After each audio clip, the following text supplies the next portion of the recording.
Good morning and welcome to the Audit Committee of 11th of December 2027. I'd like to welcome everybody to the committee and to remind committee to keep the microphones on mute throughout the meeting unless you're speaking. For the proceeding today, can I remind councillors and officers in the chambers and online to use the chat box to attract my attention. Right. Can I ask if there are any apologies?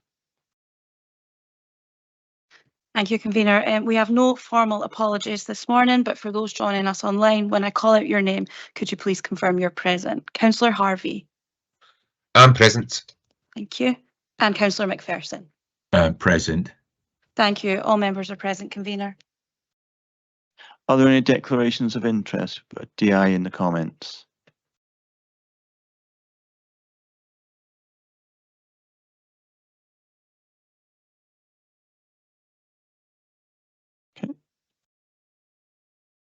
Okay. Can members agree the Special Audit and Risk Committee minute of the meeting of the 30th of October 2023? Agreed. Thank you very much. Now we have the outstanding business statement. A provisional date has been arranged for a demonstration on PK Reforms, and that's been arranged for the afternoon of 21st of February, and further details will be provided in due course. Are there any questions on the business statement?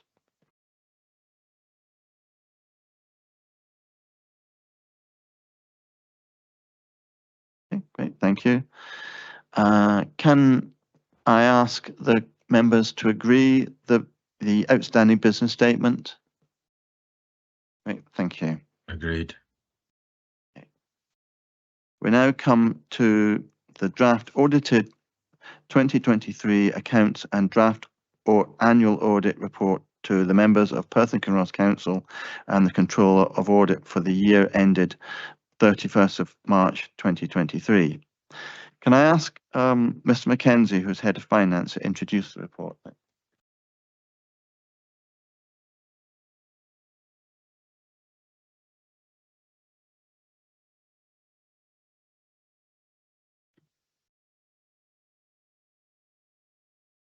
Thank you, Convener, and good morning, councillors. I hope everyone can hear me, and apologies for a small technical glitch here. The committee is requested to approve the 2022-23 draft audited annual accounts for signing, together with a letter of representation, and to note the contents of Audit Scotland's draft annual audit report. The audit opinions in both Perth and Kinross Council's annual accounts and the Connected Charities financial statements for 2022-23 are unmodified or unqualified. Exhibit 3 within the audit report highlights changes to the accounts which have been agreed with our external auditors through the audit process and reflected within the financial statements.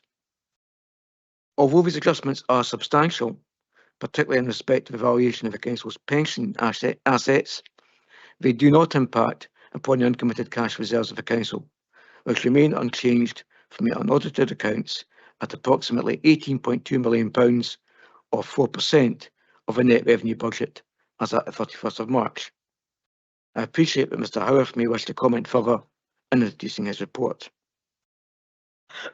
Members will be aware that the scope of the audit is more than just the accuracy of the financial statements, and the audit report comments on the Council's financial management, financial sustainability, and other wider audit work.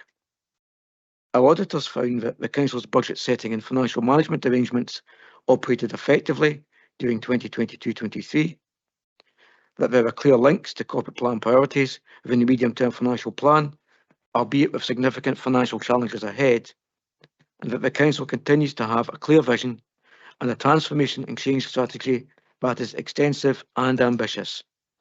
The external auditor's best value thematic review for 2022-23 is also on the agenda for this meeting of the committee. This is the first year of a new audit appointment, and there is naturally a process of getting to know each other. I would therefore take the opportunity to thank Brian, Maggie, Pamela, and the rest of the Audit Scotland team for their engagement and work on the 2022-23 audit. Highlighted within the action plan are several areas where we have agreed to undertake further work with our auditors to improve the process and arrangements going forward. I would also like to take this opportunity to thank both my own team and colleagues from across the Council for their support in the preparation and audit of the Council's accounts, and to Alison O'Brien and Scott Walker for their leadership of this exercise. Colleagues and I are happy to take questions, Convener, but I expect that the committee will be keen to hear from our auditors on their annual report. Thank you. Can I ask Mrs. Bruce and Mr. Howarth to comment, to introduce their report, please? Thank you very much. As been said, the audit's complete. There's always the opportunity at this stage, as late as it is in the process, but opportunity for members to raise any significant issues to the audit that we need to know before progressing to signing. The accounts, subject to committee approval, should be signed later today electronically. As our main report says, paragraph 9, the clean audit certificate on the accounts. I have to say that one of the things that is very noticeable is the completion of the audit is later than both of us would like in terms of Audit Scotland and Perth and Ross Council. And that is primarily due to the availability of audit resource this year and the legacy of COVID-19, where audits have been 2 to 3 months behind in the process because of that, and we are playing catch up over the rest of the audit appointment. The other aspect, obviously, is this has been our first year of the audit appointment of the team to the audit, and there is a further requirement, or there's requirements to do additional work in the first year of an audit appointment. So they all lead to issues with the timetables. Both Maggie and I are very, very keen to work to an earlier sign off than we've had this year, next year, and we'll discuss that with officers as part of planning for next year and bring that back to committee. The Exhibit 3 within our report shows the main findings from the audit accounts. I have to say most of the changes that we made, they're sizable changes consistent with many other councils this year, but they're largely valuation issues affecting the balance sheet, not the income expenditure or the general fund balance. The main adjustments that we made, there was an adjustment to asset values. Schools were updated for evaluation, a current cost valuation at the year end, and that was around 74 million. The other big adjustment was around pensions assets. Originally, the audited accounts, I think, had 229 million recorded as a pension asset. They now record an unfunded liability of 21 million. So this was an issue across Tayside pension fund employers. We had concerns, I suppose, around the method of the actual actuarial valuation, which came to this original pension asset. There's a lack, I have to say, there's a lack of technical guidance in this area across the piece, across the country, and standard setters. But the problem we had was the original method recognised the liabilities and the assets over very different time frames, and we considered that that wasn't correct or consistent with what we'd seen from actuaries and other pension funds. It also, we felt, didn't make sense. The original results indicated a considerable period of pensions contribution holiday. Now, I suppose one of the things that's ongoing is a triennial valuation process, and that will give officers and members a much clearer idea of what the pensions funding position is, and decisions around pension contributions and holidays should be based on that. But we felt that for the purposes of the accounts, the IAS 19 valuation, the method used needed revised, and that was revised quite late in the process across all of the Tayside pension fund employers, and obviously affected Perth and Ross Council valuation. Now, it also didn't just affect the council, it obviously affected the group of the council, because there's a number of bodies there that were employers with the pension fund as well. So there was an effect on the group accounts. Those were the main issues affecting the accounts. On the wider code responsibilities, which were touched on, as has been brought out, financial management we determined was good. There was a planned draw in reserves of 32 million, but the actual draw on the year was only 16. Largely, the improvement was due to unspent grant funding and vacancies across staff. Looking forward into future years, There's a planned use of reserves in the current year, 23-24, of 42 million. Now, with total usable reserves of 102 million, that's quite a big dent in reserves. That's obviously isn't a sustainable position going forward for too many years. And that's an area which is being looked at, I suppose, in terms of the financial planning of the council. We know that the council is developing an asset management strategy. Our best value report, as has been said, is on the agenda at item 8. And I don't really want to go into that separately now, but there are some key messages in the annual audit report, but the details in our best value report, and I'm happy probably to deal with those wider code issues at agenda item 8. Very lastly, just to say thank you to officers and members for the patience this year. It has been the first year of the audit appointment. We've probably asked a lot more questions than the outgoing auditors because it is the first year, and we have been delighted by their patience and understanding in that process. I'm happy to take questions from the report, and Maggie will help me to answer any that are raised. So thank you very much. Do members have any questions? Could you put that in the chat, please?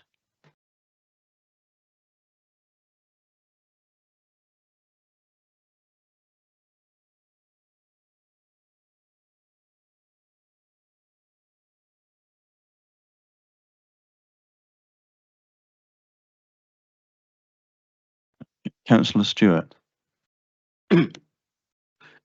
Thanks, convener. I note at one point in the report you're talking about the pause on the PH2O project, and I just wondered if you had any concerns about the affordability of the capital budget.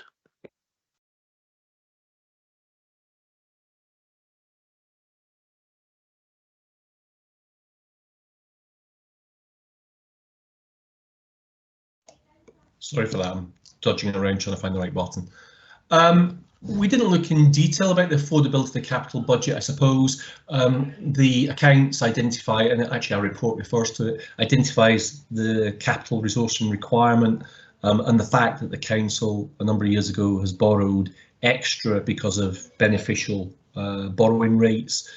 I think one of the prime concerns everywhere is the affordability of schemes, which are particularly those that are becoming more expensive, not just because of capital, not just because of rebuild costs, because of the inflation in building costs, but also because of need to think more carefully about net zero and whether the additional costs of ensuring energy efficient buildings has actually got a significant cost to it.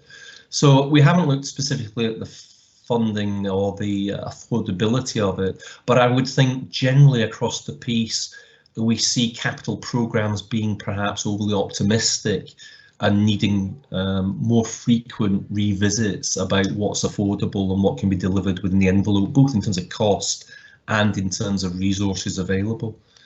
It's a more general answer, but I think it's always something that could be done better across the piece by all councils.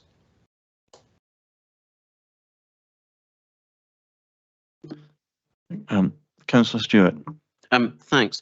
And then, given the answer that you've just given, this may be exactly the same, but over quite a short period of time, I think, maybe over something like 5 years, the debt in terms of the housing revenue account, the capital house building projects doubled, and I wondered whether that was a normal sort of time frame for debt on a capital account to increase by so much. I haven't done a comparison actually this year on relative borrowing levels across councils. We have in the past. Our local government financial overview often deals with that issue. That's yet to be published this year. So I might come back to you with that report if it provides any insight relative to others. I would say that house building across Scottish councils has become far more prevalent over the last probably 5 years or so, that time frame that you mentioned. So we've probably seen an increase in house building by councils, which would probably suggest there might have been an increase in debt associated with that. But I haven't got the data in front of me, unfortunately, to be able to provide that across Scotland. Thank you. Councillor Harvey, you have a question. Yes, thank you, convener, and apologies, I've got a bit of a cold today. So just a quick question. You mentioned, Brian, thanks for your reports, very interesting and very well written, I would have said. You mentioned in your comments about resourcing issues. Is that still an ongoing problem, or is that getting better or worse for that matter? Thanks. I suppose it depends what you quite mean by resourcing. And obviously financial resources have been pressures both in terms of funding across councils, but also because of pay inflation and general price inflation. Sorry, I meant sorry to interrupt. Sorry, I meant personnel resources. Sorry, right. I wasn't clear. Yeah, no, I was going to go on to say that. I think that one of the things that's emerged over the last few years has been that staffing resources across the piece, across many public sector bodies, to be honest, is really becoming a defining factor in terms of what services can be maintained going forward. And I think we do see, we see on the financial terms, we see underspends, but those underspends are often due in all public sector bodies about staff vacancies and temporary vacancies remaining unfilled. So I think there is a real problem around what the workforce across Scotland is available for and what they can be applied to and what they should be applied to. I think there's probably more general debate about how we use our workforce and on what things. So yeah, we do see it as an increasing issue across Scotland in all public sector bodies. And sorry, yeah, thanks very much. And just a kind of follow up to that, so that I would kind of surmise from that, then you see it as a problem kind of going forward within, auditing type of roles and that type of thing, yeah? Yeah, I mean, certainly we as auditors suffer from this as well.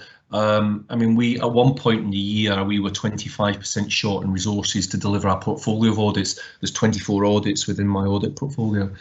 And I think that we have particularly struggled over the last 5 years or so to recruit temporary and agency staff, which we use to supplement our peak periods in the summer. I mean, last year, from memory, we were only able to bring back 2 members of staff who'd previously retired from our service. That's part of a process that we introduced about 5 years ago. We've been unable to secure temporary or agency staff for a number of years in the market. So it's really getting tighter out there. I think also in our, sorry, this is perhaps a bit too much of an audit. No, it's okay. We've seen the number of applicants for jobs also when we advertise, the numbers going down over the last 4 or 5 years. One of the key planks, I suppose, of our process of recruitment is that we recruit up to 15 trainees a year, and that provides, after 4 years, it provides qualified staff that feed through into our audit teams as qualified members of staff. But even the graduate recruitment is probably somewhere around a third or a quarter of the applicants that we might have got at its peak. Oh, it's that bad? Okay, God. I know it's a common thing across various industries. I know a couple of people that do auditing work. So okay, right. Thanks very much. Councillor McPherson, you have a question. Oh, thank you, convener. It's just a point of clarification, really. It's just at the table at the bottom of page 29. It talks about the total unusable reserves. I just wondered what in actual fact they are. Thank you.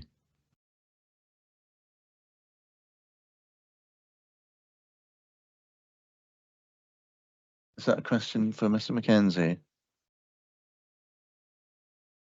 Thank you, Councillor McPherson. Quite happy to take that. So we have effectively two types of reserves in the accounts. We have those that are cash backed. So that's our general fund reserves, housing revenue account reserves, insurance fund. Those are reserves where we've actually got money behind those figures. For our non-usable reserves, such as a pension fund, such as a capital adjustment account, these are really technical reserves of accounting adjustments. So I notice Brian's nodding there. So I mean, that's essentially what we have is we've got a set of reserves which are covered by cash and a set of reserves which are accounting and technical adjustments, effectively taking us back to a cash position in the accounts. I hope that helps. Okay, thank you.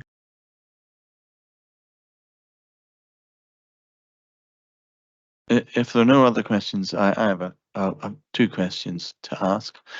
In the audit report, you mentioned a large figure of over 300 million in terms of the pension valuations. How much is the total value of the pension asset?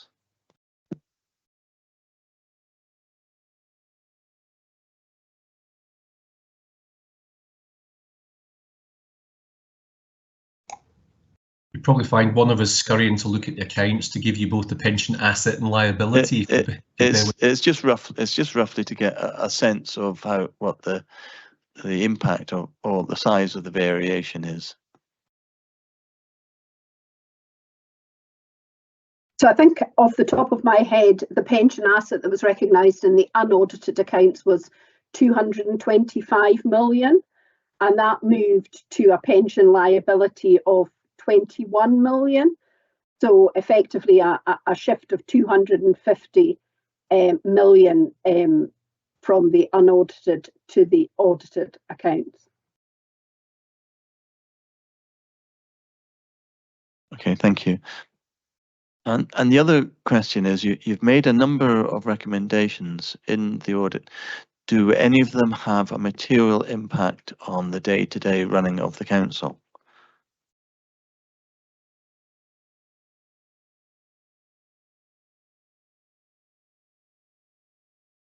I think that would probably be better that officers answer that in terms of understanding the impact of our recommendations on resources and anything of that sort.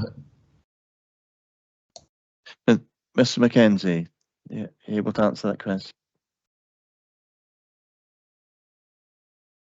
Thank you, Convener. I mean, in terms of the shift in the balance sheet, and we have got some very large numbers moving there, in terms of decisions that elected members will have to take on the budget, at least for this cycle, that's not going to impact on them. I think you're looking more at our usable reserves, our cash-based reserves going forward. But obviously, there's significant underlying liabilities there, and it comes back to some of the questions around about affordability and impact going forward that Councillor Stewart's flagged up. So nothing for the immediate out of the adjustments in the accounts. There's obviously some work we need to do in terms of, of working with auditors on valuations going forward. But again, those things tend to be more for the presentation of the accounts rather than in terms of the day-to-day decisions that yourselves are making in terms of the allocation of resources. So coming out of the accounts, nothing in terms of its impact on our cash position of significance. No, the uncommitted reserves have not changed. Okay, thank you very much. Are there any more questions? Are there any comments to make about the report?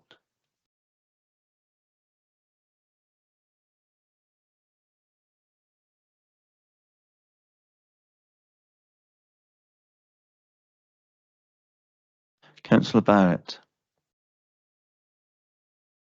Thank you, Convener. Thank you, Convener.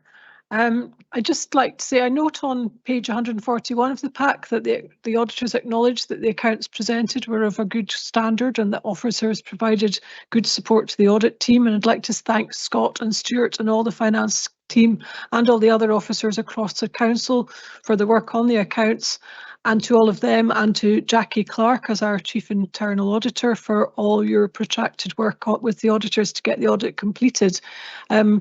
I note from our earlier meeting with the auditors this morning that they do aim to complete this work sooner next year to free the team up to get on with business as usual in our budget preparation.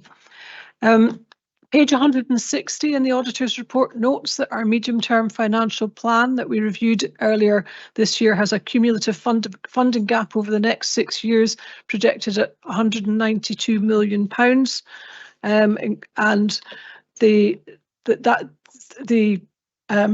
reductions in funding, the cost increases we faced due to inflation and the increasing demand for services with significant uncertainty about pay inflation, non-staff inflation, and the Scottish Government's funding means that we've got this gap which we've been funding out of reserves for a number of years.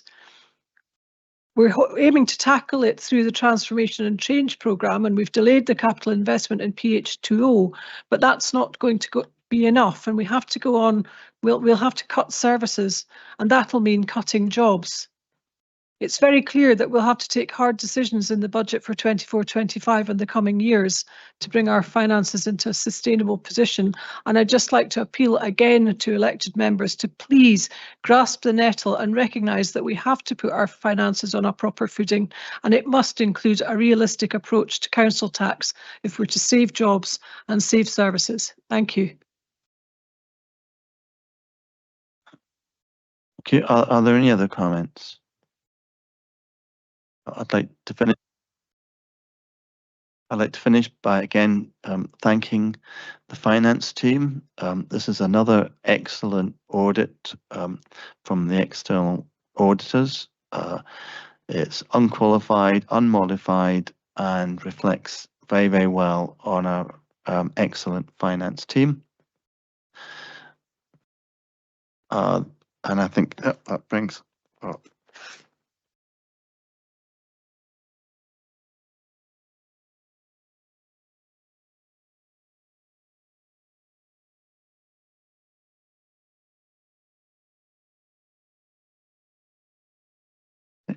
First of all, can the report be agreed? Okay. Agreed. Right. Thank you very much. And the other thing is, can we authorise the Leader of the Council, the Chief Executive and the Head of Finance to sign the audited annual accounts and the Head of Finance to sign the letter of representation? Yeah, agreed.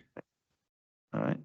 And can we note the contents of Audit Scotland's draft 2022 to 2023 annual audit report?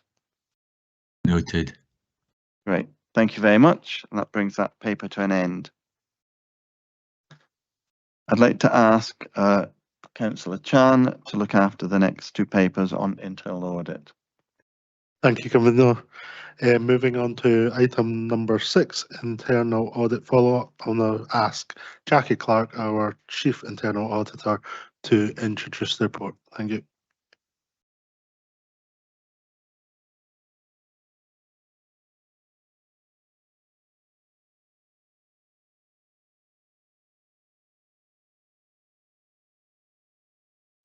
Thank you, Councillor. The report in front of you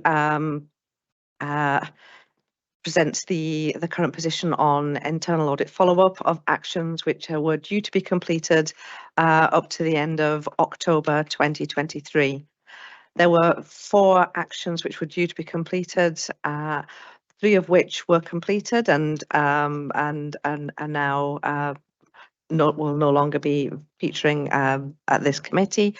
There is 1 action which is outstanding in relation to the Tay Cities region deal, with a revised completion date included in the appendix. And internal audit are satisfied that this action should be completed by that revised date of March 2024. Thank you. Are there any questions from members on this report?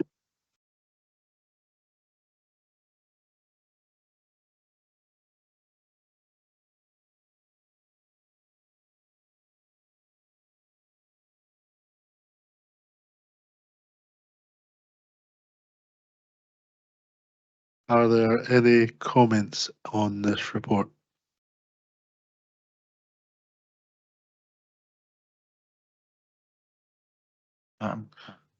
I'm content with the contents of this report. Thank you. Can we agree the report?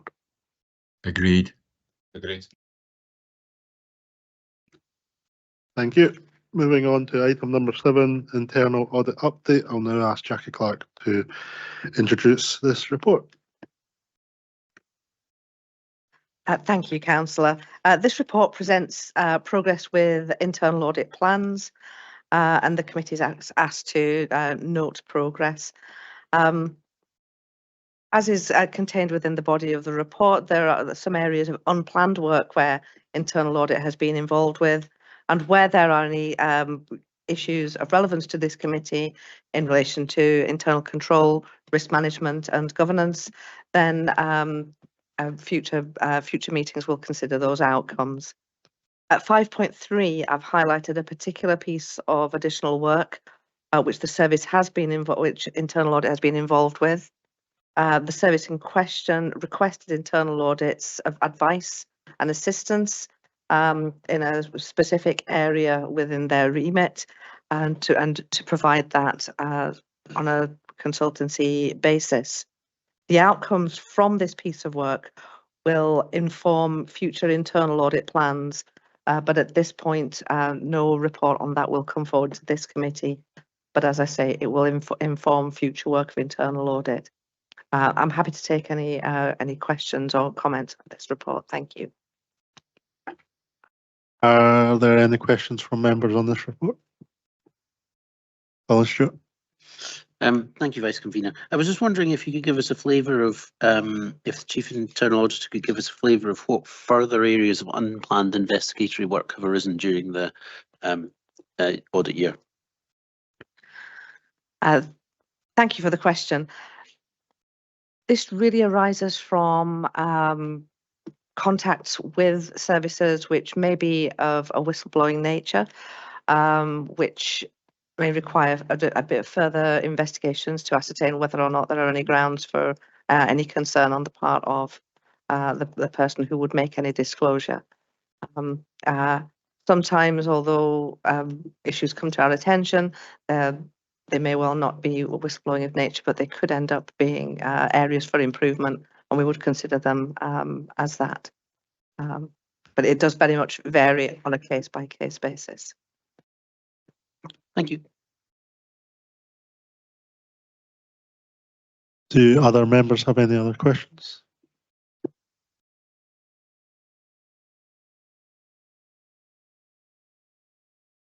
Do members have comments on this report?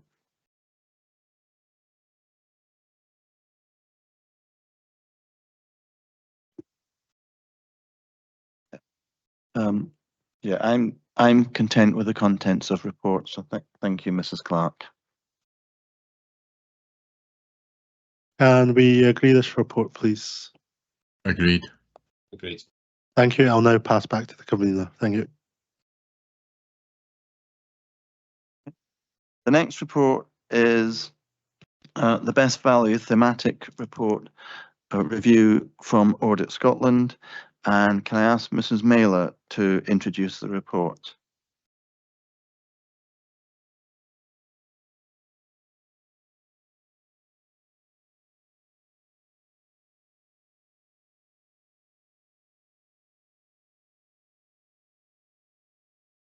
There we go. Apologies about that. Thank you, convener.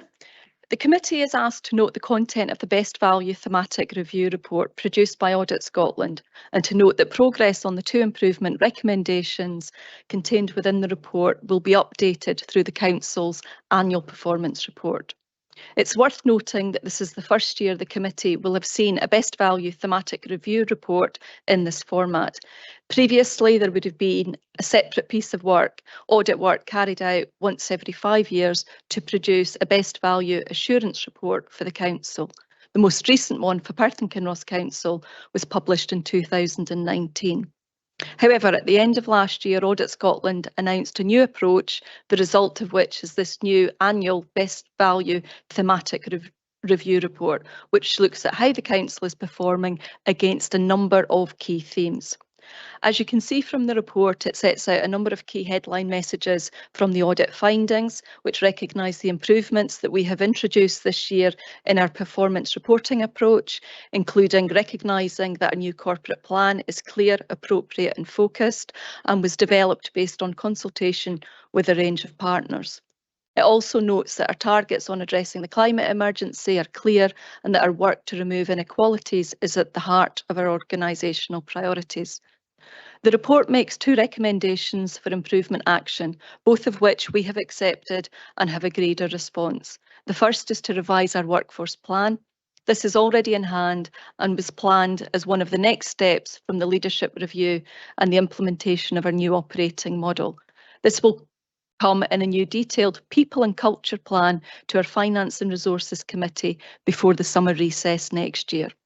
The second action is to more routinely report on progress against the 2019 Best Value Action Plan to committee.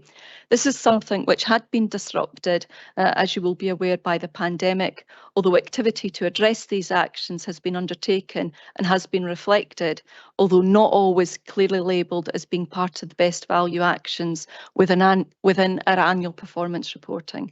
So we've undertaken to make this clearer and to provide an annual formal update through the Corporate Annual Performance Report, which is normally reported to the Scrutiny and Performance Committee and Full Council in September each year. In addition, 6 monthly updates will be provided to the Council's executive leadership team. Implementation of the 2 recommendations included within this best value thematic review will also be monitored within the same way. Colleagues, as you know from Audit Scotland, Brian and Maggie remain on hand to answer any questions that you may have about the report, and myself and other team members, Lisa here, are here to answer any additional questions that you might have. Thank you. Thank you, Mrs. Mailer. Do members have any questions?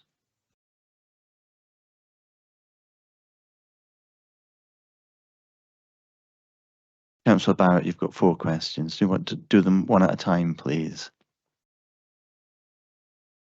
Thank you, Convener. In March 2021, after dealing with the main financial year of COVID impacts, we had usable reserves of 1.1 million, and those rose to 118 million in March 2022, and then in March 2023 they were down to 102.4 million. That's a drop of 15% in a year. And as we highlighted in our previous discussion, the 2023-24 budget had planned use of reserves of 27 million, but we've increased this to use 42 million this year. And I've already referred to the cumulative funding gaps of up to 192 million that are projected over the next 6 years. Can I ask Audit Scotland, how worried should we be as we approach our budget setting for 2024-25 and the indicative budgets for future years? Thank you. I'm referring to the section on sustainability in their report. You, as a council, should be fairly concerned. I think you face a similar prospect to most other councils in terms of having to find solutions for a funding gap going forward. There's a couple of things to say around the points that you made. Is a lot of councils during COVID significantly increased their reserves during COVID because of government funding. And as that worked its way out in the last few years, we're seeing the reduction again in general funds. There is a fairly hefty planned use of reserves going forward compared to what sits in usable reserves, and there'll be a number of years where that can't be sustained. We'd be really concerned if you were perhaps in a position of just having 3, 4, 5 years worth of reserves left. So we'll watch with interest both the outturn in the current year and what the budget planning process and the outcome of the budget is for next year. But you know, we'll keep an eye on it. We have in the past reported at councils, particularly within best value reporting, actually, whether that sustainability issue is becoming really acute. It's not become really acute here yet, but it could, given that planned draw on reserves is a sizable nature. And sorry, you quoted the figure, and I think from the top of my head it was 40 odd million. So yes, fairly concerned, I think, but not an immediate concern. Thank you. Do you want me to carry on? Yeah, second question, Okay. please. I think this is one for Mrs. Mailer. In fact, the others are probably, well, next two are Mrs. Mailer. On page 195, are we undertaking closer alignment of the LOIP objectives with the corporate plan objectives? And similar for page 201, are we being more explicit about our improvement plans?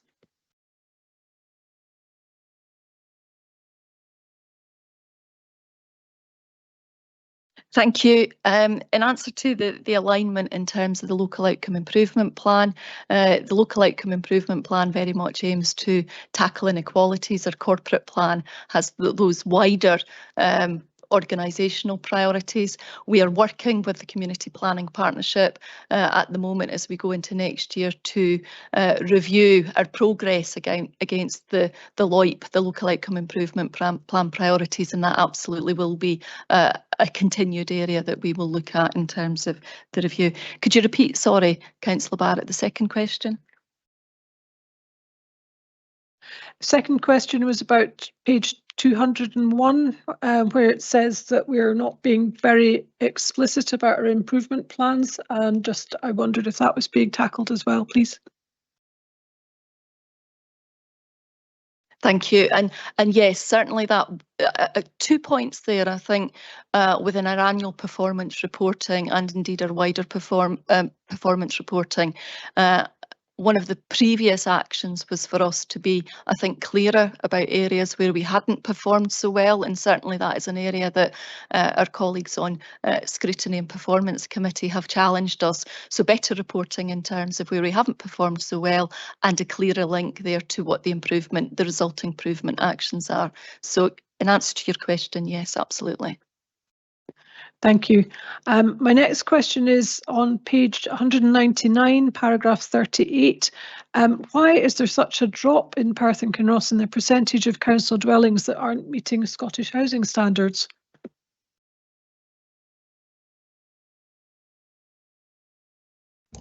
I don't know if you want me to try and answer part of that. Probably officers within the housing department will know more.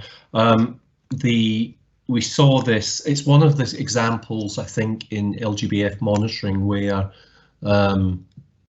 almost across Scotland, all the performance went down because of new standards around housing.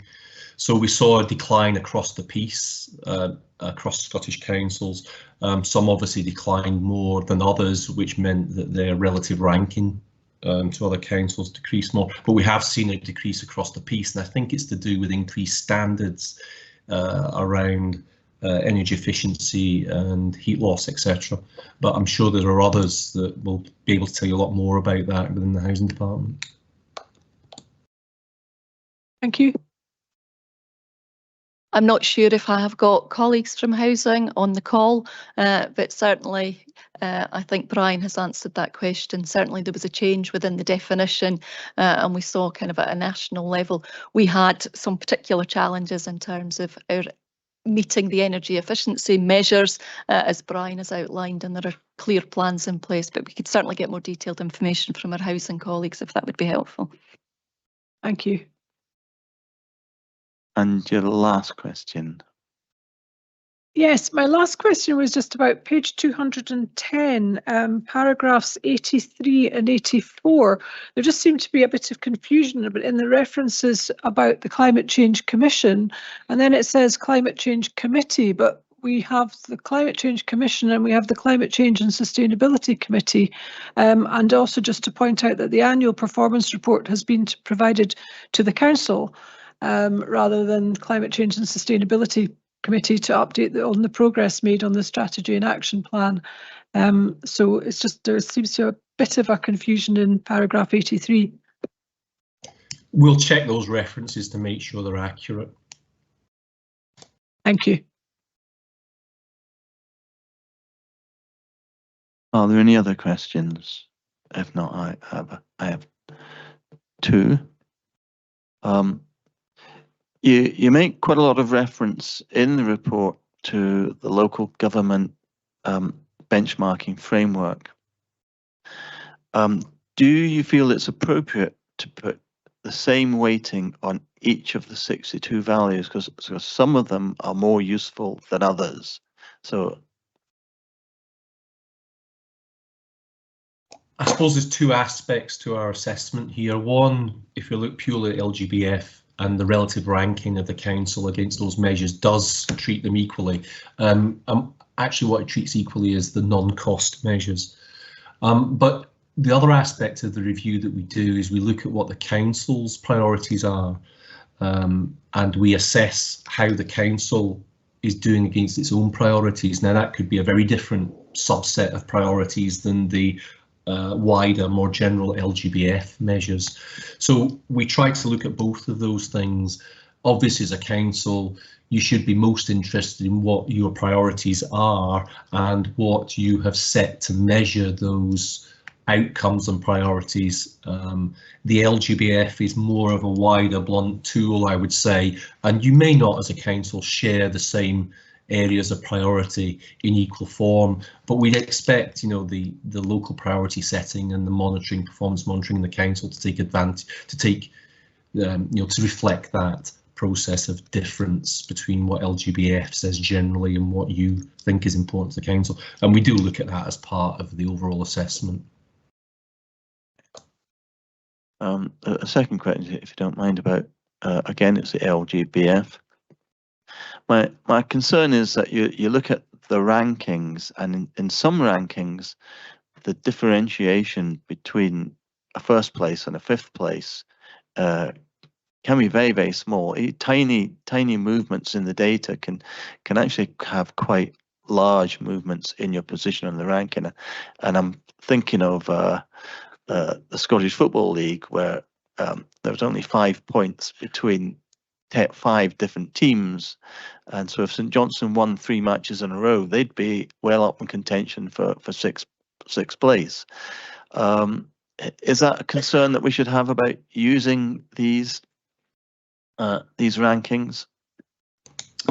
It can be a slightly blunt tool, measuring rankings.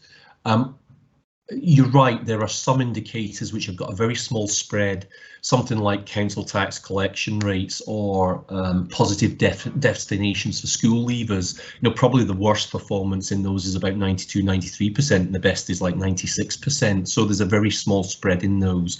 So a very small movement can mean a very big change in relative rankings. But we do it because you know, in the case of Perth and Ross Council, if we look back at the performance at the last best value, you can see that you've improved over the years in terms of your performance using LGBF. But relative to others, there's not been the same definite increase in performance. So we use it to get a feel for whether an individual council is getting better at the same rate across the piece as others. But it needs to be taken into the context of the other aspects, which is, do you have general improvement? Is your general direction of travel of improvement positive? And also, how are you doing against your own objectives that you've set in measures? So we need to take all those things in the round in terms of coming to a view, I think, about council performance, and we try and do that in our assessment. Actually, I'm going to ask a third question, if you don't mind. My view of the LGBF is that it's an incredibly useful tool for initiating conversations and debates within organisations about why different aspects of the organisation are performing or how they're performing. I'm not really sure that it has much use as either a stick or as a carrot to councils. Do you have any comments on that? I'm just, I think, repeating my comments earlier that it needs to be taken around. I think it's important to look at the direction of travel generally within a council year on year, the trend. There could be some areas, I mean, road maintenance has been an area typically in councils where councils have decided sometimes not to invest in that area, and therefore you know, we wouldn't necessarily expect in an individual council to see that trend of forward performance improvement. there's the aspect then of which ones are important to you as a council. And I think there we've seen a trend in councils generally to measure fewer measures as an important indicator of council performance. And I think that's probably a good trend in terms of councils being focused perhaps on a fewer things and doing them very well, or better. And I think the third aspect is generally how you sit compared to others. I mean, I think if we saw, a general direction of travel in comparison to others, where every council was getting better and one council was staying the same, and the relative performance, therefore, overall, was poorer in a council, I think you'd expect us to comment on it. But as I said before, it does reflect a kind of general across the piece measure of performance across many services, which may not be those areas of importance or priority that individual councils may determine. So we kind of try to take all those things in the round. That's all I can really say in terms of coming to an assessment of performance. Okay, thank you. Councillor Colin Stewart, you have a question. Thanks, convener. I think two questions. I think the first one is probably for officers. It comes up in the report, the thematic review itself, but also in terms of an outstanding action from the 2019 best value report. In terms of the council being the council reviewing and updating its approach to community engagement and empowerment as part of our transformation and change programme. But in the last report that we considered, there's an ongoing audit, internal audit of community engagement. And I just wondered how we were managing to review something that we're simultaneously conducting an audit of. If that makes sense.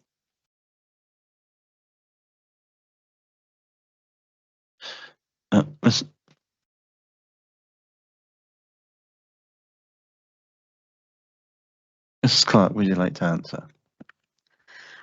Thank you for the question. The audit that's being undertaken on community engagement is taking account of a lot of activity that is going on at the moment, and the report will reflect a lot of the changing landscape, which has been a little bit tricky for us to get our head around to audit something which is moving so quickly. But hopefully once the audit report comes to you, you'll be able to see that. Okay, thank you. And then my other question is about the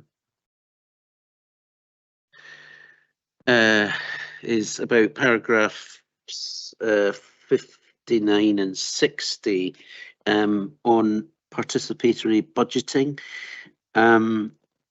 My understanding had been that because of the way that we had previously implemented the Community Investment Fund and decisions were ratified by Council Committee, that it didn't count as participatory, but it's the closest thing that we have, but it's not strictly speaking participatory budgeting within the definition from the Scottish Government.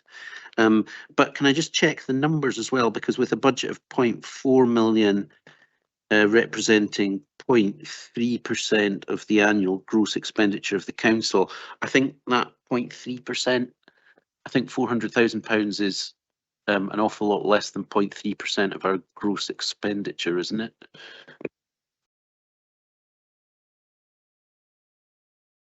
I don't know if Stuart Mackenzie's able to answer that question.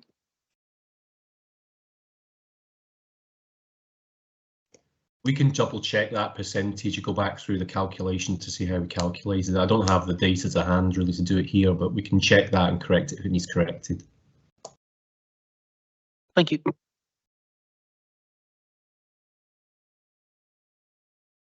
Are there any other questions? Do members have any comments to make?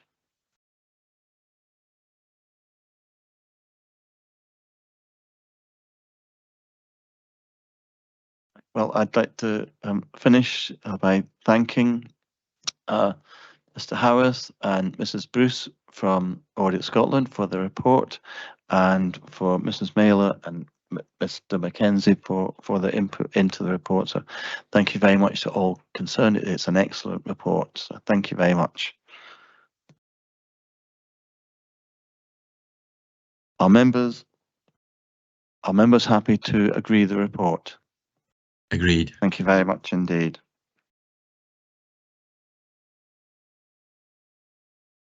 This brings to an end the public part of this committee. And the reason that we've decided to go private is because it relates to IT assets, and we want to maintain as much cyber security as we can. So thank you very much. If we can all leave